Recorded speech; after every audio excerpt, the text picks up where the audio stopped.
नमस्कार, मैं हूं आनंद गोस्वामी और आप देख रहे हैं इन्फ्लाई न्यूज।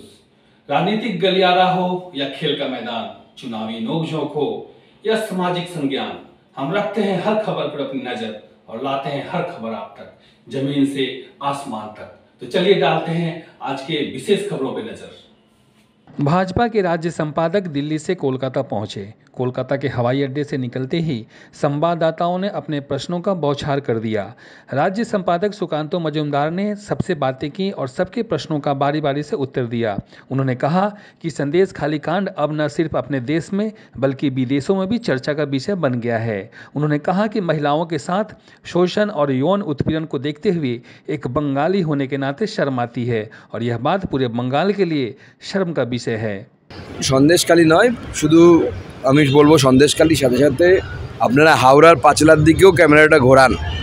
সেখানেও মহিলাদের উপর যে ধরনের অত্যাচার হচ্ছে, জমি কেড়ে নেওয়া হচ্ছে, মহিলাদেরকে রাতে গিয়ে মারা হচ্ছে, এ তো গোটা রাজ্যটাকে দেখে মনে হচ্ছে মহিলাদের জন্য একটি শোষণ যন্ত্রে পরিণত হয়ে গেছে। আর সন্দেশখালী তো গোটা ভারতবর্ষ নয়, বিদেশে এখন আলোচনা হচ্ছে যে সন্দেশখালীতে মহিলাদের উপর যে ধরনের অত্যাচার হয়েছে এবং তার যে অভিযোগ এসেছে, লজ্জার বিষয় আমাদের বাঙালি হিসেবে। যে ঘটনাগুলো বা যে অভিযোগ উঠে এসেছে, সেই অভিযোগ যদি সত্যি হয় সেটা হারহিম করে দেওয়া ঘটনা। এবং মহিলারা তাদের উপর যে ঘটনা, তাদের সাথে যে ঘটনা ঘটেছে, তার যে এক্সপিরিয়েন্স বলছে, তার যে অভিজ্ঞতা বলছে, আপনারা একবার ভাববেন তো যে আপনার বাড়ির মহিলাদের সাথে ঘটলে আমরা কি ভাবতাম। আমার মনে হয় আমাদের প্রত্যেকের এইভাবে ভাবা উচিত, সন্দেশখালীর মহিলাদেরকে আলাদা করে সন্দেশখালীর মহিলা হিসেবে ভাবা উচিত না। মহিলারা যে ঘটনাগুলো বলছেন তাদের সাথে ঘটেছে, ভাবা উচিত কোনো বক্তব্য রাখার জন্য বা কোনো সিদ্ধান্ত নেওয়ার আগে যে আমার বাড়ির মহিলার সাথে যদি এই ঘটনা ঘটতো, আমার বাড়ির স্ত্রীকে, আমার বোনকে, আমার মাকে যদি রাত্রি 12টা 11টার সময় কেউ পিঠে বানানোর জন্য পার্টি অফিসে ডেকে নিয়ে যেত এবং তাদের যৌন এবং শারীরিক শোষণ করত, আমি কি করতাম। দেখুন, একজন মহিলার জন্য সম্ভ্রম হচ্ছে সবথেকে বড়।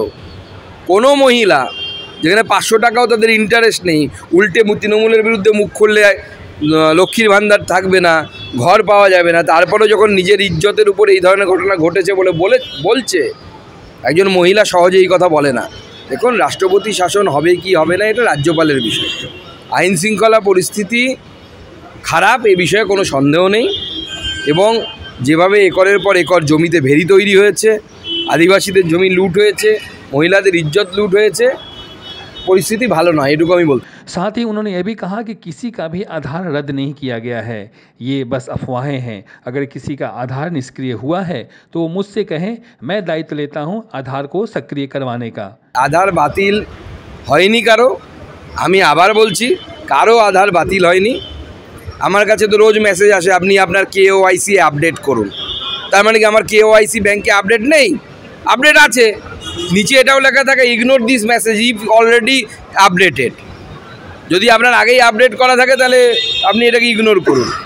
এই ধরনের অফিসিয়াল মেসেজ অনেক সময় আসে, কিন্তু তার মানে এটা নয় যে ডিঅ্যাক্টিভেট হয়ে গেছে সমস্ত আধার। আমি তো বলছি, আপনারা যে কোনো কাছের যে অফিস, যেখানে পোস্ট অফিস হোক, ব্যাংক হোক, যেখানে আধার কার্ড চেক করা যায় যে আপনার আধার কার্ড অ্যাক্টিভ আছে কি নেই, যদি গিয়ে দেখেন যে আপনার আধার কার্ড ডিঅ্যাক্টিভেট আছে, জানাবেন, আমাদেরকে জানাবেন, আমরা ব্যবস্থা করে দেবো। বলছি, সুকান্ত মজুমদার দায়িত্ব নিচ্ছে পশ্চিমবঙ্গের একজন মানুষেরও আধার কার্ড যদি ডিঅ্যাক্টিভেট থাকে তাকে অ্যাক্টিভেট করানোর দায়িত্ব আমার। तो ये थी आज की खबर। बने रहिए हमारे साथ और देखते रहिए इन्फ्लाई न्यूज। तब तक के लिए नमस्कार।